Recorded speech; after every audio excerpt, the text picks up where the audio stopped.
So I want to introduce our first speaker today, Professor Annie McClanahan.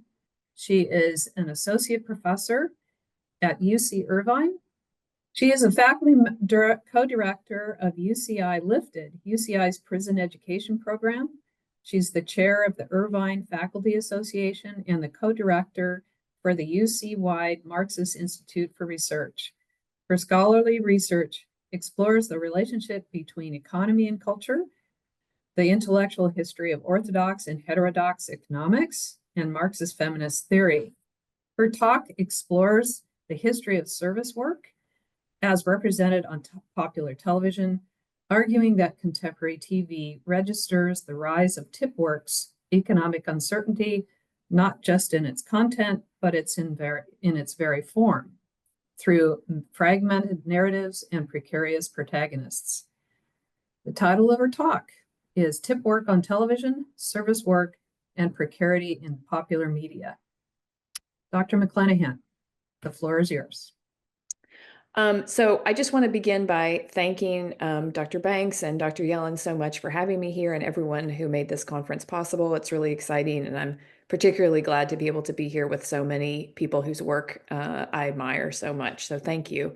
I also want to say that I really like the way this conference is structured, where the first day is about working in the arts and the second day is about how the arts represent work. But I would just say that I think this project, even though it's not going to be super explicit today, the project from which this comes is partly implying that there's a connection between those two things. So when I'm talking about the contemporary television shows in particular, I really am thinking about how the conditions of employment that were described yesterday show up in representations of service work that's maybe not in the arts. So when you have cultural producers working either jobs that are similar to gig work, forms of independent contracting and precarity that shape arts labor, but also doing gig work on the side as a hustle to make their lives livable. I think that's part of what shows up in the shows themselves. So I hope that this will be a little bit of a hinge between the two. Okay, so Tipwork and television. What are we watching when we watch reality TV? Despite the genre's oft-deplored frivolity, we're often watching people do their jobs, from workplace competition shows to dangerous jobs voyeurism. Beginning in the 20-teens, however, a new kind of work started to show up on reality TV: service work. Vanderpump Rules, Après-Ski, Timber Creek Lodge, Below Deck Mediterranean, Below Deck Sailing Yacht, all document the lives and labor of leisure and hospitality workers in restaurants, ski lodges, and chartered yachts.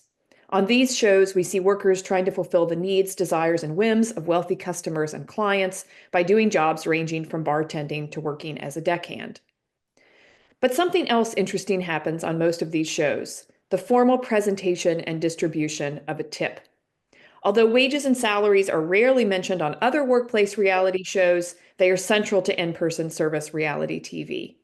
On Below Deck, as the guests depart, the guest who arranged and paid for the trip presents the captain or manager with a fat envelope stuffed with cash, a group tip for the staff.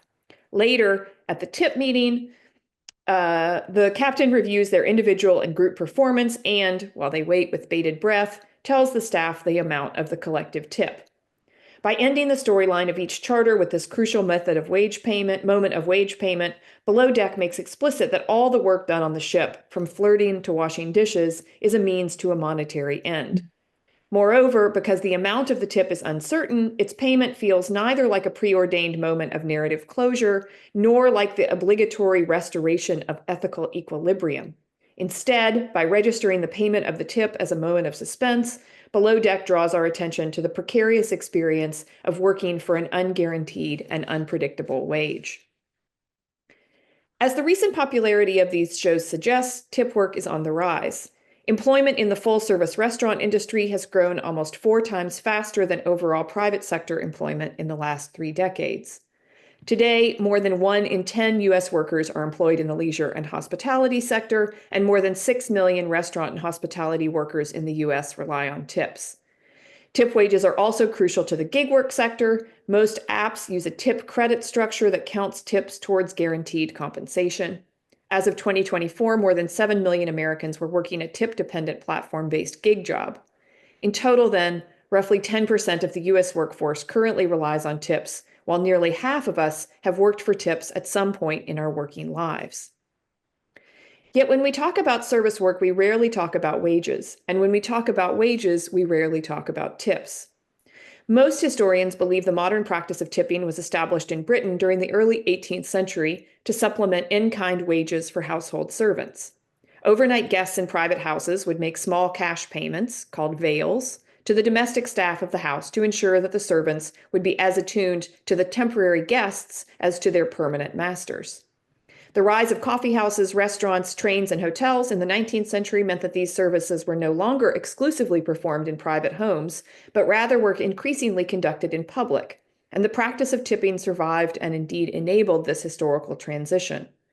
The waitresses, coat check girls, railway porters, and shoeshine boys of the new service economy did not have one ever-present master, but served a constant churn of temporary customers. As the 20th century dawned, then, not only did more people work for tips than ever before, but more working and middle-class consumers found themselves in tipping situations. Almost as soon as tipping became standard public practice, however, it was subject to condemnation.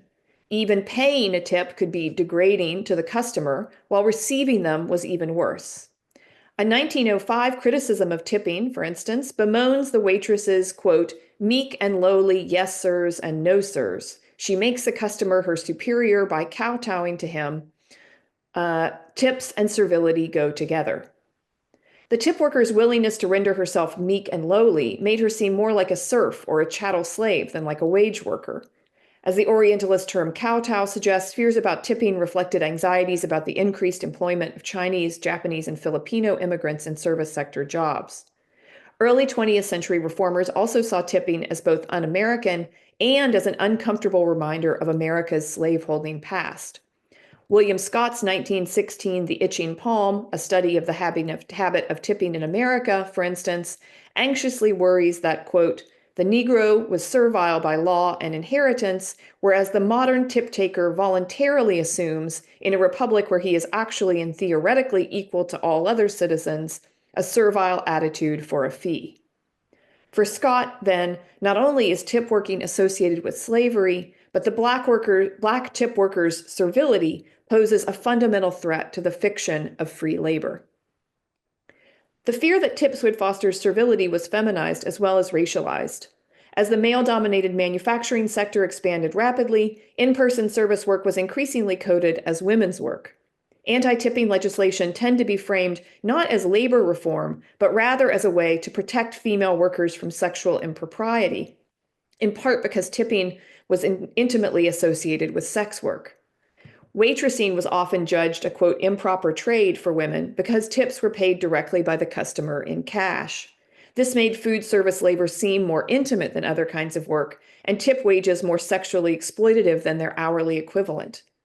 Sociologist Frances Donovan's 1920 ethnographic study, The Women Who Wait, for instance, argues that the waitress settles for a life of, quote, unclean jokes and, quote, semi-prostitution. Yet over the next few decades of the 20th century, and despite being associated with both servility and moral corruption, tipping would become even more common, despite the rise of more expansive labor regulation. The modernizing reforms of the New Deal aimed at nothing less than, quote, extending the frontiers of social progress, as President Roosevelt put it in a 1937 speech. These progressive changes were made possible in part by an under-discussed 1937 case, Parrish v. West Coast Hotel, which concerned Elsie Parrish, a chambermaid in a Washington hotel demanding to be paid the state-mandated women's minimum wage. The court ruled in favor of Parrish, holding that the government could indeed regulate labor federally as part of its mandate to serve the public good, thus ushering in the Fair Labor Standards Act. And yet the FLSA itself ultimately excluded the entire service sector, including retail workers, domestic servants, and in-person service workers. Although the Parrish case had made the FLSA possible, the act completely failed to provide federal regulations for service workers like Elsie.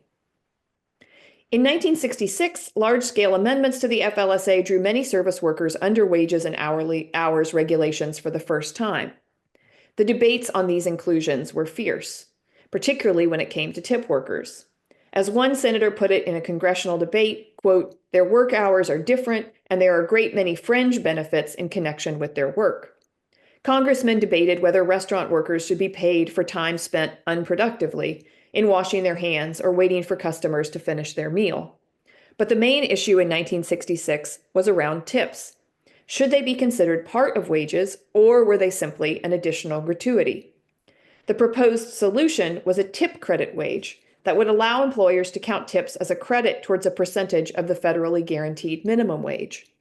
The National Restaurant Association, which was by then becoming an extraordinarily powerful lobby, proposed that the credit be set at 50%, and they ultimately prevailed. In 1966, the tip credit wage was set at half of the prevailing federal minimum wage. In 1996, under further pressure from the National Restaurant Association, President Bill Clinton's Small Business Job Protection Act would change the tip credit wage again, setting it at a permanent $2.13 an hour. The federal tip credit wage today is only 29% of the federal minimum wage. Tipped workers are nearly twice as likely as non-tipped workers to live under the poverty line, and more than 1 in 10 tip workers report earning less than the federal minimum wage. In states that pay the sub-minimum wage, 25% of tipped restaurant workers of color live in poverty. So for those of us in California, this actually does not exist, and there are about 10 states that don't use the tip credit wage at all. But 38 states do, and most of them it's set somewhere between this $2.13 an hour and a little bit under $5 an hour. So if you compare states that use it versus states that don't, you can see its effects on people's economic outcomes. The economic, political, and legal frameworks which justified those exclusions were themselves the product of what labor historian Phyllis Palmer terms a, quote, contest over cultural meanings. In the remainder of this talk, then, I want to explore those cultural meanings, the way we think and talk about work, and the way a crucial pop cultural medium, television, registers transformed understandings of work in a period wherein more and more people are working for insecure, informal tip wages. I suggest that TV representations of work life have long contributed to cultural beliefs about the meaning of work and wages, especially the belief that work is, at best, about vocation, upward mobility, and meaning, or, at least, about a repetitive tedium that provides certainty, freedom, and security via a guaranteed wage. What I term Tipwork TV, by contrast, turns away from narratives of professional development or vocational stability and instead formalizes the fragmented and insecure experience of working for tips. Workplace TV didn't come into its own until the 1970s and was thus concomitant with the domination of the service sector over the U.S. labor market. We might posit, indeed, that workplace TV came into its own because of the shift to service work. Quote, "No one would watch a show called Key Punch or Assembly Line," TV scholar Ella Taylor argues. Whereas manufacturing work is predictable, service work, by contrast, is replete with narrative incident, unpredictable, intimate, and highly variable. The workplace sitcoms of the 1970s blended the familiar domestic storylines of the 1960s with new workplace content via the genre of the work-family series. Shows like The Mary Tyler Moore Show, Bob Newhart Show, MASH, and WKRP in Cincinnati represented the class-diverse service workplace as a domestic utopia defined by close emotional ties between co-workers. And Madeline Lane McKinley, who's going to be speaking after me, has written really usefully about this, and I think her talk will help explain some of this as well. As workplace TV came into its own in the 1980s and 90s, salaried white-collar labor began appearing mostly on dramas, whereas middle-class salaried service work remained on the sitcom. Like the work-family series of the 1970s, the service work sitcoms of the 1980s suggested that the service workplace was a surrogate family, a place where, quote, everybody knows your name. We tend to think of the 1990s as the age of working-class sitcoms. This is substantially overstated, but of course the best-known sitcom of that era was Roseanne, whose transition from factory worker in the first season to bartender and fast food server in the second and third seasons arguably allegorized the shift in U.S. employment from manufacturing work to low-wage service work. Yet by the show's fourth season, Neither Roseanne nor Dan were waged employees at all. I think this is something that gets forgotten when we talk about Roseanne as a working class show. In season 4, they co-owned a family business. In season 5, they were each owner-managers of a sole proprietor enterprise, a diner, and a house flipping business. By the end of the final season, Roseanne had become a creative professional, writing her own memoir. Roseanne's ending presaged a broader turn in TV at the turn of the millennium. By the early 2000s, the landscape was dominated by shows like Friends, Will and Grace, and Sex and the City, which focused on professional or creative work. Beginning in the 2010s, however, we find more and more TV characters working low-wage service work or performing good gig work.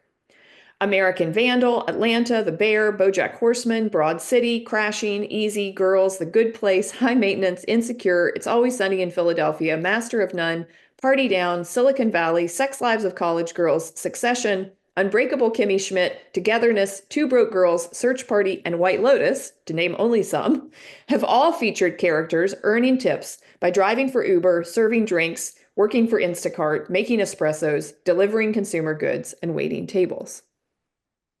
Virtually all these series depart from the rosy picture of the workplace family and entrepreneurial opportunity common to service workplace series from the 1970s to 1990s, offering instead a clear-eyed representation of service work as precarious and highly exploited.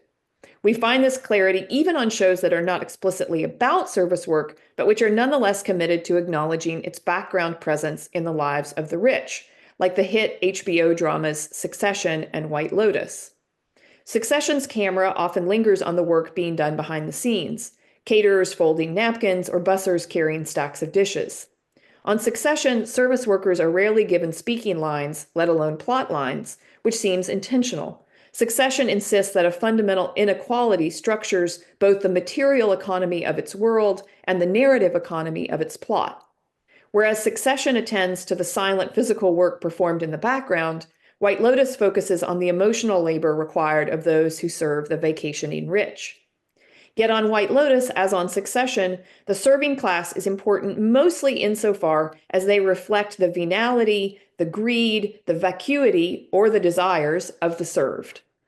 White Lotus, like Succession, attempts to create a character economy befitting the particular kind of service work it depicts.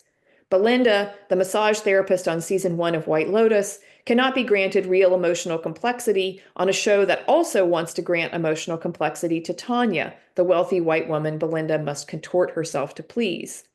Yet as a result, Succession and White Lotus cannot help but suggest that while the rich have marital problems and existential crises, low-wage service workers have only their low-waged service work. For TV that more directly responds to the experiences of tip workers, then, we may have to turn away from prestige dramas about customers and owners and bosses and look instead to the tip-work comedy. Tip-waged gig work appears so explicitly in contemporary sitcoms that the real-life apps themselves are named. Uber and TaskRabbit on Unbreakable, Kimmy Schmidt, Lyft on Insecure, Postmates on American Vandal. The second image with the tweet shows you that there was the season where when Issa is driving for Lyft on Insecure, it's not actually named on Insecure, but when she's driving for basically Lyft, she gives her customers free Capri Suns, and that became part of a kind of Lyft, a little Lyft mini campaign on social media of people asking Lyft drivers to give them Capri Suns. So there's a real kind of synergy there. Often, those who work in tip work are shown using the services of other tip workers, as when the guy, the tip-earning weed deliverer on High Maintenance, orders takeout food or goes to a bar. The precarity implied by tip wages also shows up explicitly too. The first episode of Party Down, for instance, ends as Below Deck does, with the distribution of a group tip. But because the boss has encouraged them to, quote, bet on themselves and use a tip jar rather than a predetermined 20% of the final bill, each member of the catering staff is given a measly $14 at the end of a long night. Tipwork TV comedies inframe ideological fantasies too, of course. Sometimes TV representations of tipwork perpetuate the myth that it is a salutary, flexible alternative to formal employment, one that enables workers to pursue other vocational trajectories. Kimmy Goes to College in season 3 of Kimmy Schmidt, for instance, includes some clearly satirical details about gig work, One of my favorite parts of this episode is that there's this montage sequence of these odd jobs that she does. And in one of them, she temps as a picket line walker, which I think is pretty clever. But by the end of the episode, Kimmy's peripatetic wage hunting has gotten her a full scholarship to Columbia. Elsewhere, precariously waged service work is just another gig to make ends meet before you make it big in the culture industry. Thus, we find Odinaka, a character who appears in an episode of season 2 of Easy, driving for Uber while performing stand-up. And again, Madeline has written really usefully about the relationship between like stand-up and gig work. Yet although the Odinaka episode is playfully titled Side Hustle, it turns out that the aspiring comedian has 2 tip work jobs in addition to his vocational aspirations. And it becomes unclear then which is the temporary side hustle and which is his permanent or permanently contingent form of employment. Tipwork TV also foregrounds the bodily risks involved in so-called flexible tip work. On season 2 of High Maintenance, for instance, the guy has his bike stolen and must rely on a friend who also works as an Uber driver to ferry him around, for a cut of the tips, of course.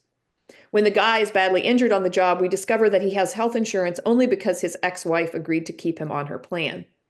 The rise of tip work and gig work is thus often explicitly yoked to rising costs of reproduction. Issa, protagonist of the aptly titled Insecure, drives for Lyft in the evenings after her full-time nonprofit job so she can save enough for a security deposit on an apartment. These comedies clearly depart from the professional emphasis of the 1970s to 1990s salaried workplace drama. They reject the formal conventions of the workplace drama too, with its narrative of development and possibility. They are, in this sense, the genre correlative of the recession millennial, a generation which recognizes such promises of work as a bankrupt. Compared to previous generations, millennials are poorer, more indebted, less likely to own a home, more likely to live with their parents, less likely to have full-time work, less likely to have a job for which a college degree is required, and, above all, far more likely to work in low-paid service work or gig work. For these workers, laboring outside even the minimal protections of the minimum wage, there are no binding forms of social or contractual obligation on offer. We never see a boss and almost never see a manager on Tipwork TV. There are also far fewer conventional family relationships on these shows. On Tipwork TV, family ties are likely to look as they do on High Maintenance. Being so broke, you have to ask your ex-wife to keep you on her health insurance. Tipwork TV comedies also refuse to make narrative coherence out of Tipwork's chaotic precarity.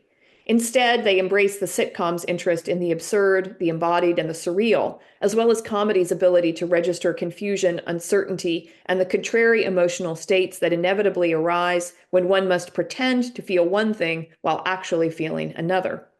Whereas the sitcom's ability to disrupt and then restabilize workplace conditions by the end of each episode suggested a faith in contractual stability, the characters of Tipwork TV are far more insecure.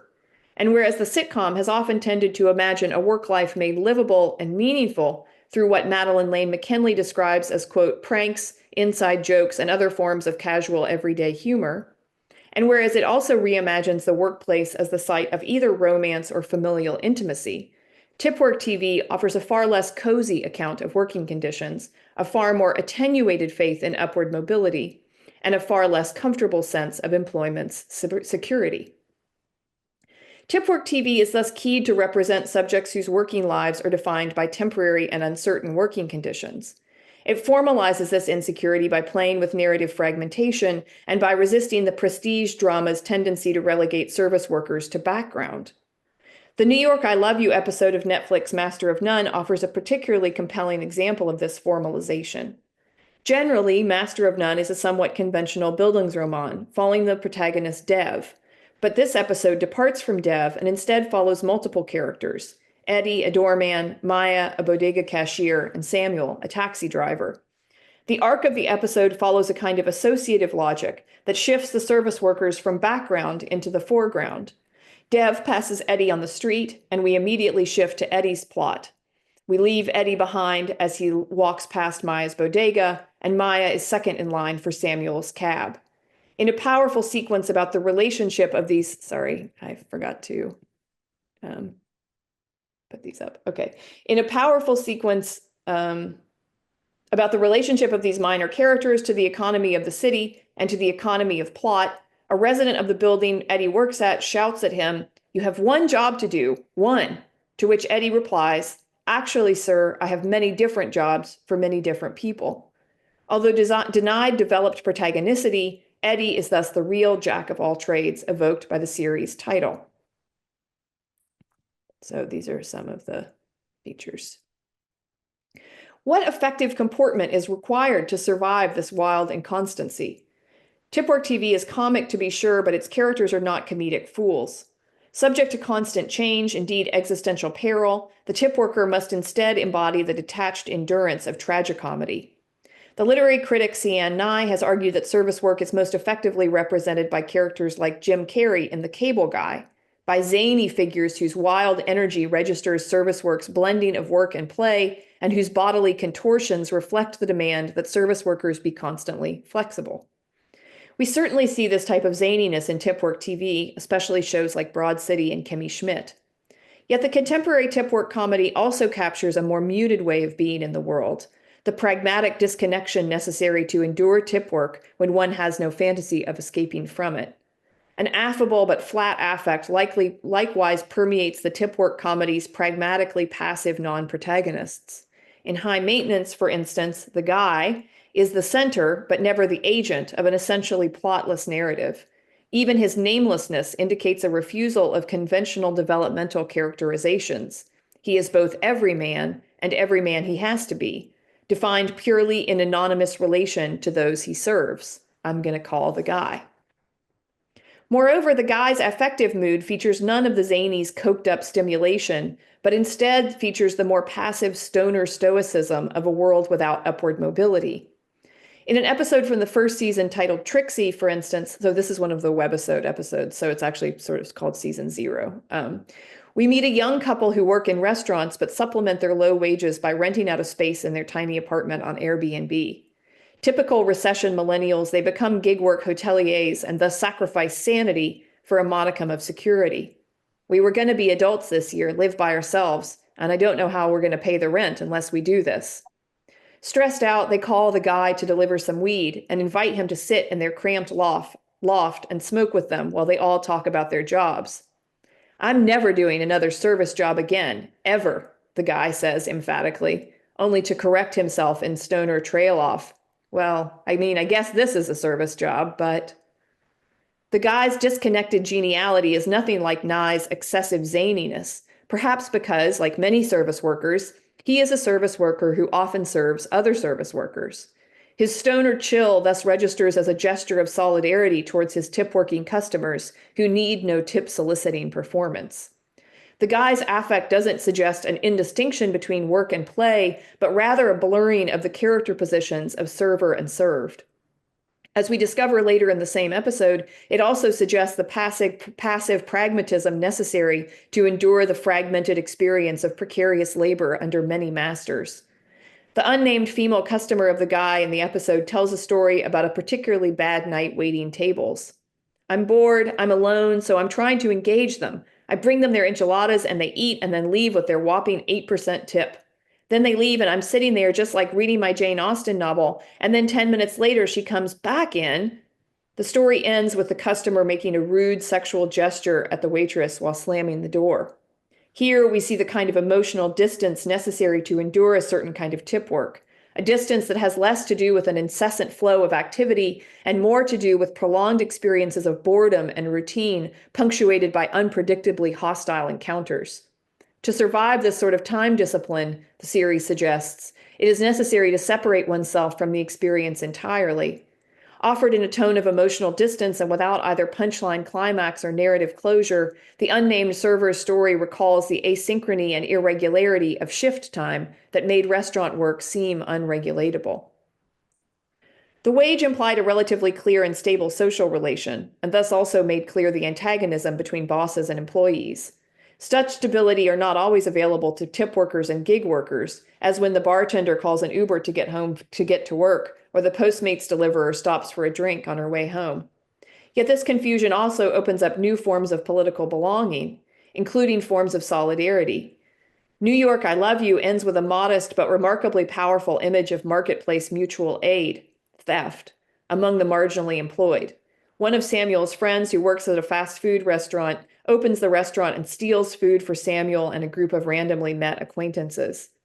In the closed restaurant on a darkened street, the service workers drink and dance on the tables. Feast and famine, theft and gift are likewise the overlapping logics of service work sociality on New York, I Love You.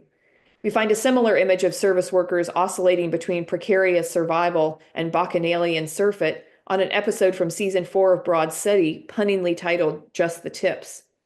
The episode centers on protagonist Ilana's new waitressing job, where she has learned to succeed by wildly praising everything her customers do and being whomever each table wants her to be. In the episode, the tip describes not just Ilana's wages, but also her French-tipped fingernails, which she uses to spear cheese and snort coke. Later in the episode, the tip also refers to the tip of her friend's penis, which he is considering circumcising.